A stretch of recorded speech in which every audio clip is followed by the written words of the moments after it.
Bibiliya yera itangiriro igice cya 26 Isaka azerera mu gihugu cy'Abafilisitiya. Indi nzara itera muri icyo gihugu itari yateraga mbere Aburahamu akiriho. Isaka ajya i Gerari kwa Abimeleki umwami w'Abafilisitiya. Uwiteka aramubonekera aramubwira ati, ntumanuke ngo ujye muri Egiputa, uzature mu gihugu nzakubwira. Suhukira muri iki gihugu, nanjye nzabana nawe nguhe umugisha, kuko wowe n'urubyaro rwawe nzabaha ibi bihugu byose, kandi nzakomeza indahiro narahiye Aburahamu so, kandi nzagwiza urubyaro rwawe ruhwane n'inyenyeri zo mu ijuru, kandi nzaha urubyaro rwawe ibi bihugu byose. Kandi mu rubyaro rwawe nimo amahanga yose yo mu isi azaherwa umugisha, kuko Aburahamu yanyumviraga akitondera ibyo namwihanangirije n'ibyo nategetse n'amategeko yanjye nandikishije n'ayo navuze. Isaka atura i Gerari. Abantu baho bamubaza iby'umugore we, arabasubiza ati, ni mushiki wanjye, kuko yatinye kuvuga ati, ni umugore wanjye. Ati, abantu bahabeye kunyica bampora Rebeka, kuko yari umunyagikundiro. Amazeyo igihe kirekire, Abimeleki umwami w'Abafilisitiya arungurukira mu idirishya abona Isaka akinisha umugore we. Abimeleki ahamagaza Isaka aramubwira ati, biragaragara yuko ari umugore wawe, ko wavuze uti, ni mushiki wanjye. Isaka aramusubiza ati, nuko nibwiraga nti be kunyica bamumpora. Abimeleki aramubaza ati, ibyo watugize ibyo ni ibiki?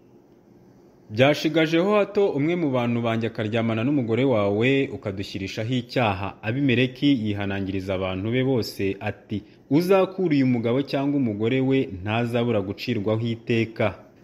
Isaka biba muri icyo gihugu muri uwo mwaka yeza ibirutaho inshuro 100. Uwiteka amuha umugisha, uwo mugabo aba umukire, agenda arushaho agezaho yabereye umukire cyane. Yari afite imikumbi n'amashyo n'abagaragu benshi, atera Abafilisitiya ishyari.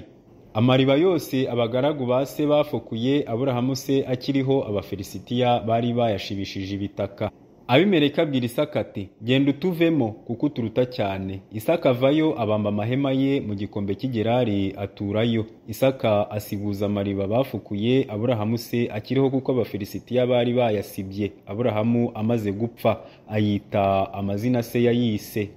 Abagaragu ba Isaka bafukura muri icyo gikombe, babonamo iriba ry'amazi adudubiza. Abashumba b'i Gerari batonganira ayo mazi n'aba Isaka bati, ni ayacu. Isaka yita iryo riba Eseki, kuko bamugishije impaka. Bongera gufukura irindi riba, naryo bararitonganira aryita Sitina. Avayo afukuza irindi riba, ryo ntibaritonganira aryita Rehoboti. Aravuga ati, none Uwiteka dushyize ahagutse, natwe tuzororekera muri iki gihugu. Avayo arazamuka ajya i Berisheba. Uwiteka amubonekera iryo joro aramubwira ati, ndi Imana ya so Aburahamu, ntutinye, kuko uri kumwe nanjye, kandi nzaguha umugisha, ngwize urubyaro rwawe ngiriye umugaragu wanjye Aburahamu. Yubakayo igicaniro, yambaza izina ry'Uwiteka, abambaye ihema rye, kandi abagaragu ba Isaka bahafukura n'iriba. Maze Abimeleki ava i Gerari ajyana Hari na Ahuzati inshuti ye na Fikoli umutware w'ingabo ze. Isaka arababaza ati, ni iki kibazanye aho ndi, kandi munyanga mwaranyirukanye aho muri? Baramusubiza bati, twabonye neza yuko Uwiteka ari kumwe nawe, turavuga tuti, dushyire indahiro hagati yacu nawe, kandi dusezerane nawe yuko utazatugirira nabi nk'uko natwe tutakwakuye, ahubwo twakugiriye neza gusa, tugusezeraho amahoro. None uhiriwe ku Uwiteka. Nuko Isaka abatekera ibyo kurya, bararya baranywa. Bazinduka kare bararahiranya, Isaka arabasezerera bamusiga amahoro.